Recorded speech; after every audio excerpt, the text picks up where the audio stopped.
So today I am going to show you how to create a quick mix for live drums using EQ on each individual drum that you're mixing.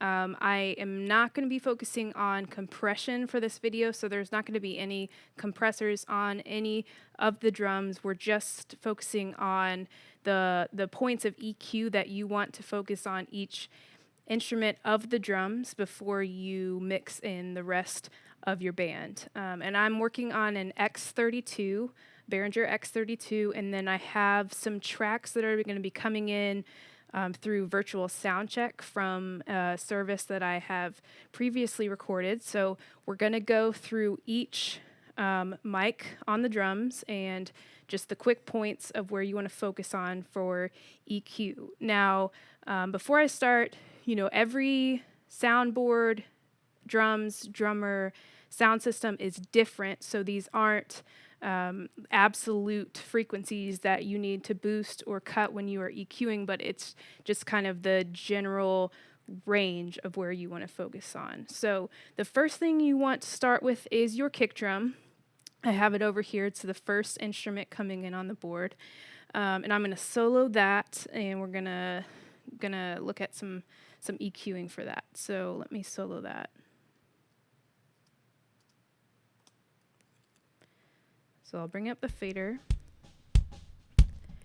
And this is what a kick sounds like with no EQ coming in. The first thing you want to do is you want to locate where the punch is of the kick drum. So where you're gonna hear the punch and you're gonna also feel it.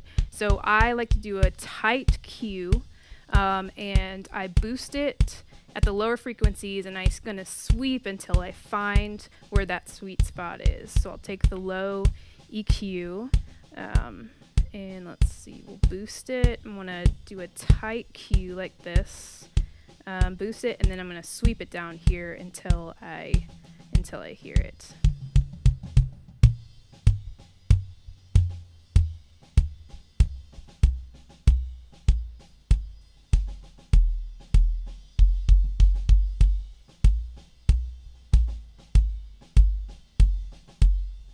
I think right here is where I'm feeling it, and so I'm going to keep it right there, and then the next thing that I do is I like to put a high pass filter and you cut all the lows that are going on before then. When in a live setting, I feel like it cleans it up so there aren't any low boomy frequencies coming through before that punch sound. And the next part of the kick drum you want to see if you can hear is that sound of the beater coming through. Now this microphone, it already has a good bit of the beater sound coming through already, but we're going to find where it is and we're going to boost it. So it's going to be up high in the 2 to 4K somewhere. So I'm going to, let's see, I'm going to sweep until I hear it.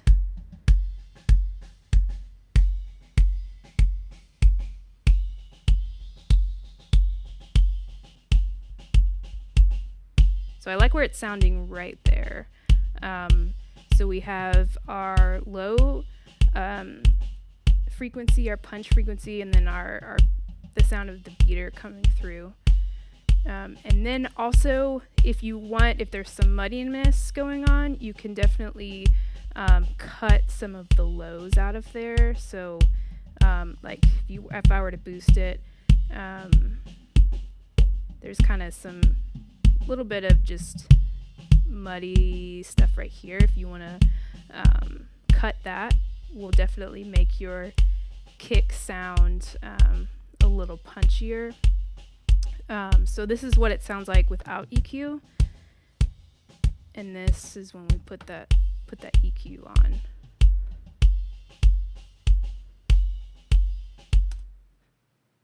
So for the snare, I have a top snare mic and a bottom snare mic. The top snare mic I use to get some punchiness and the sound of the stick hitting the snare drum, and then the bottom snare is for I try to capture the sizzle of the snares that are on the bottom of the drum. And so I'm going to just solo the top snare.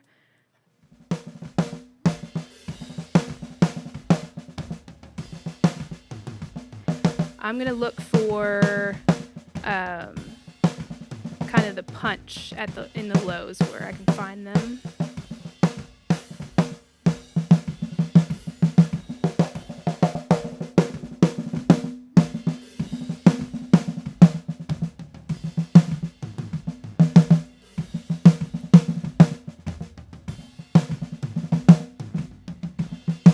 So right there is where the punchiness is on the EQ spectrum. Now, boosting that too much will make it muddy or boomy, but it's good to know where that is right now. And what I will do is put a low cut, put a high pass filter on, and I'm gonna just cut all the lows under there because we don't really want to hear anything lower than that. Now, I'm hearing a ring going on, which is common in snares. So we'll see if we can find it. We'll boost it to where that ring is, and then we can cut it and see if that helps. So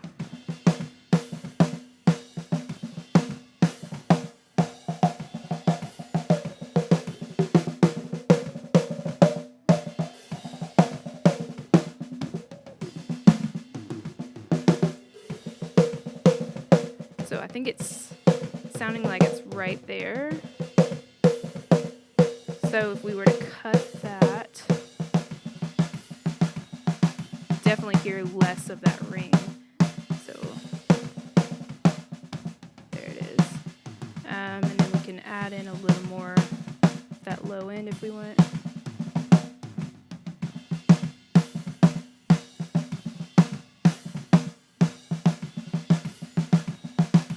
And then you also, from here, you can find where that frequency is of the stick hitting the snare drum. So let's sweep and see if we can find that.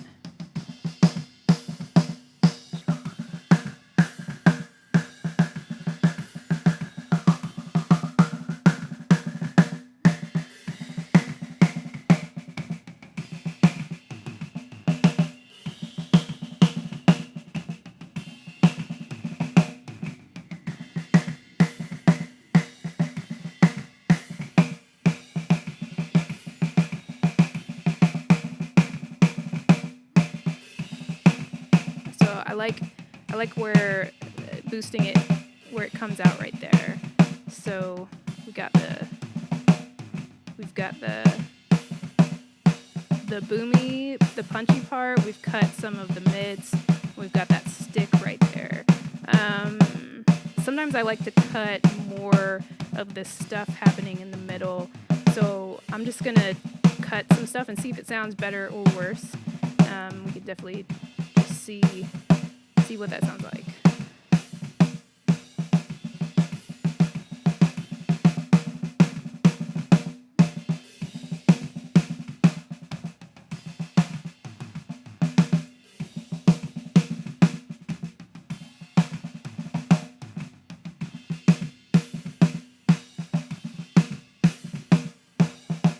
Yeah, I'm not liking what it sounds like right there. So I'm going to cut some more of that.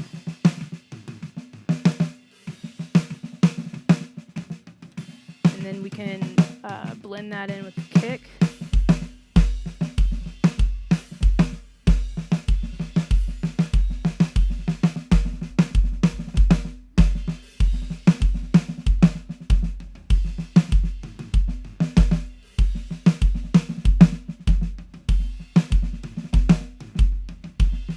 And now I'm gonna solo the bottom snare. So you hear it's picking up a lot more of the snare sound. The first thing I'm gonna do is put the high pass filter on there, and just kind of cut out all the low stuff we're hearing.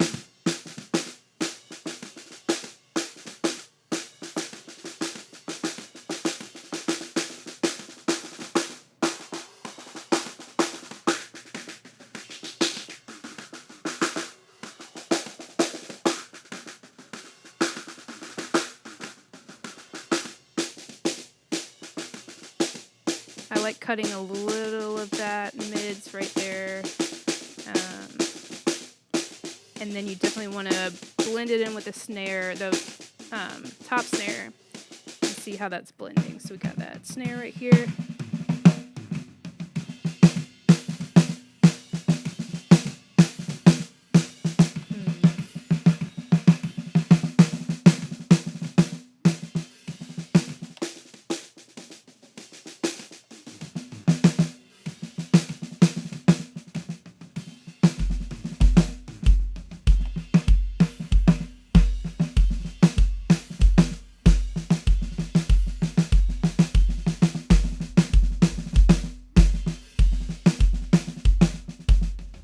I feel like there's too much of the beater sound coming through on the kick, so I'm going to lower that a little bit.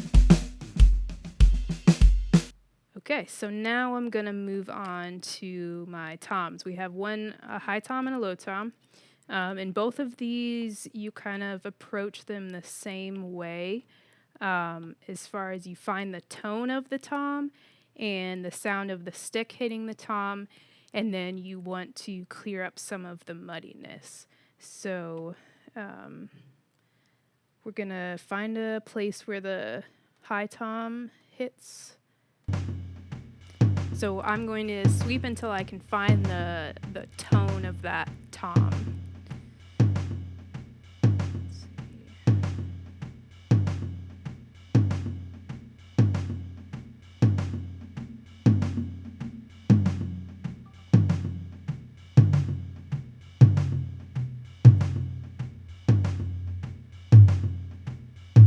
So you can really hear the tone come out right there. And I'm going to put the high pass on, cut everything under there. And let's find that stick up there, the stick sound.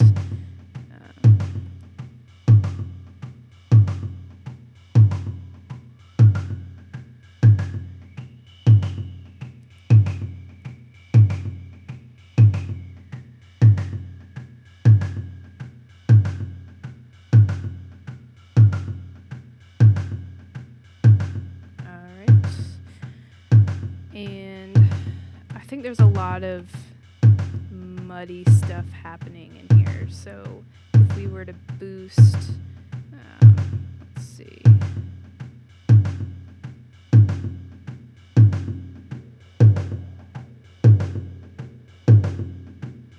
A lot of stuff happening there.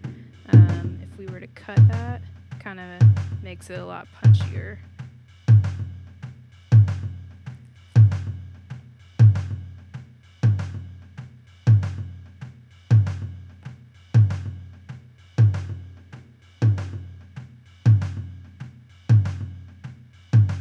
So this is what it sounds like without EQ.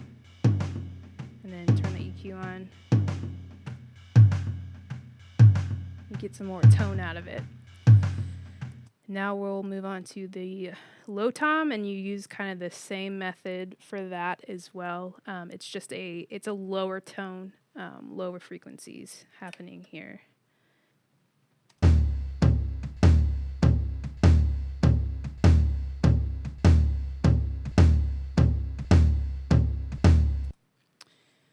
Let's see. So we're gonna find our tone of that tom.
that's what we got without EQ, and then that's our EQ now.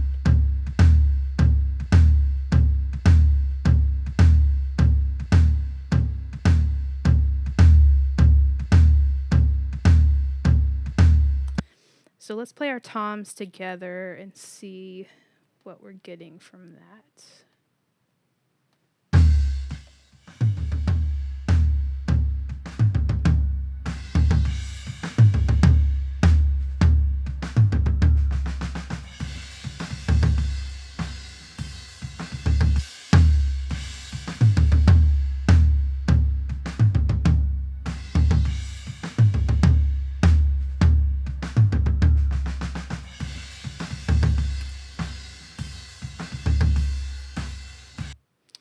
Okay, and let's blend in our kick snare and our 2 snare mics and our 2 tom mics.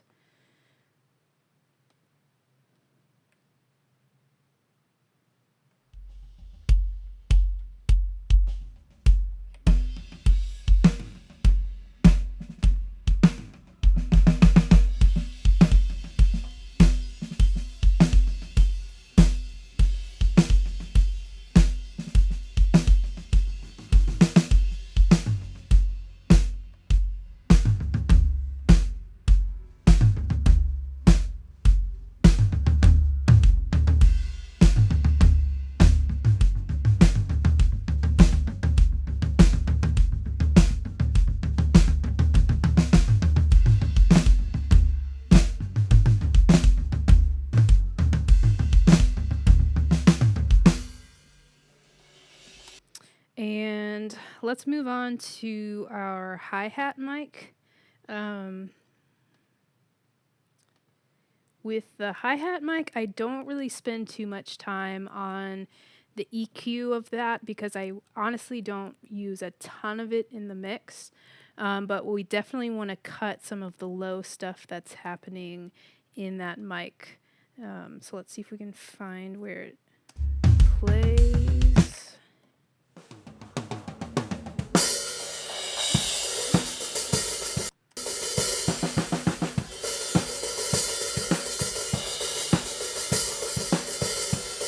I'm going to put a high-pass filter.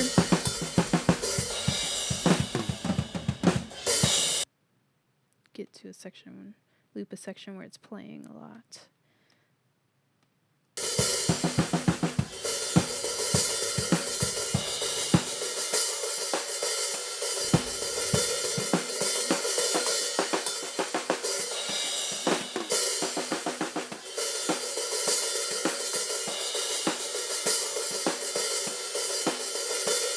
So I'm kind of hearing, to me it sounds like a kind of a dingy sound, and I kind of want more of the high end of it and not the dingy sound, if that makes sense. So I want to see if I can try to find where that ringing is happening and maybe cut a little bit of it. It might wind up sounding a little too weird with it cut, but I just want to see if I can find it.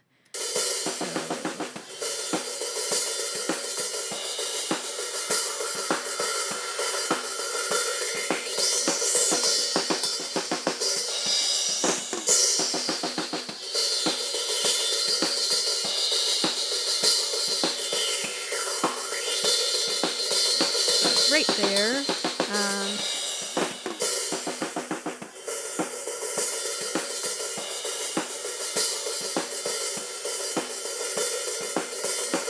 Maybe just cut a tiny bit of it, and maybe cut some of the lower frequencies to clean it up a little bit.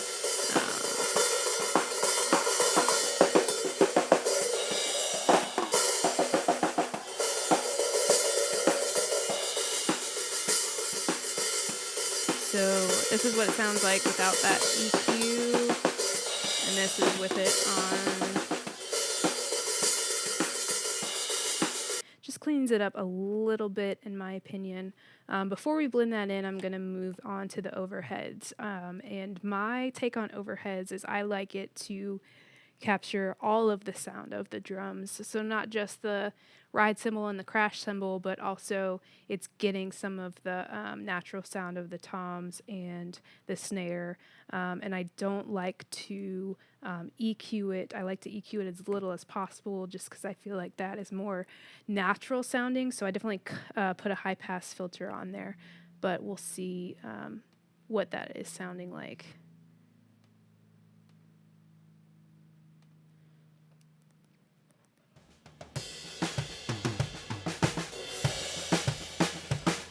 I'm going to put the high pass on.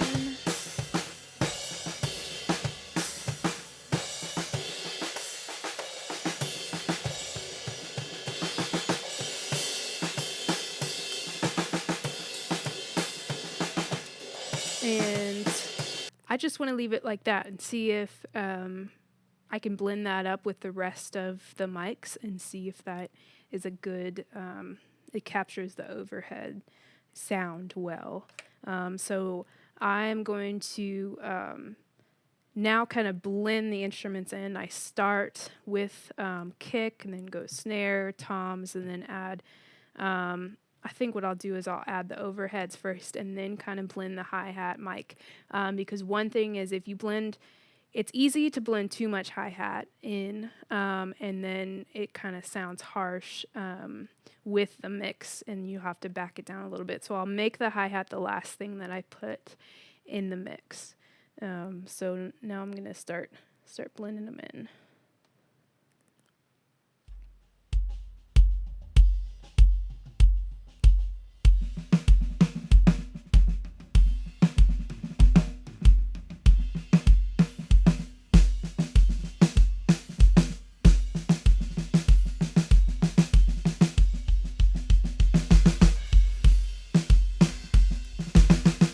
Find a place where it has some toms to blend those in.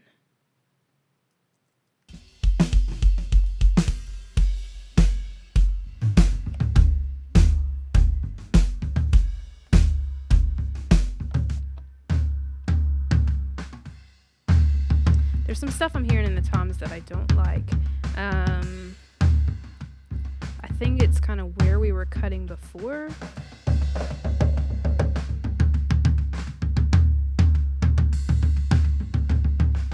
Cut a little bit more of it. Let's try that.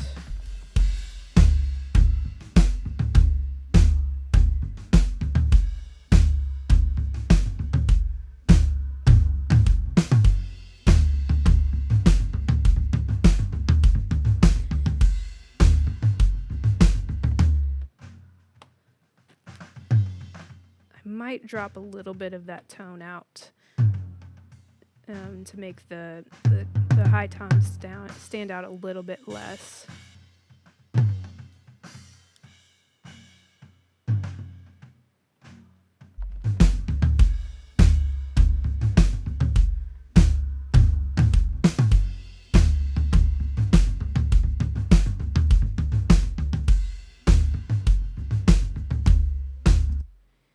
And I'm gonna blend in my overheads.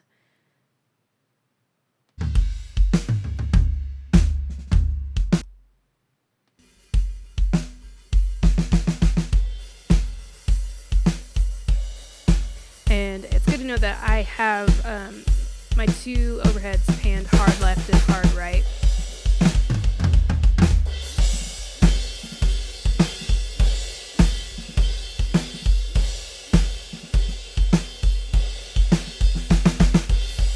Also, I'm going to pan my hi-hat to the right because if you're looking at the drums on stage, you would be looking at the hi-hat to be on the right of the set. So I'm going to pan that to probably 75% to the right.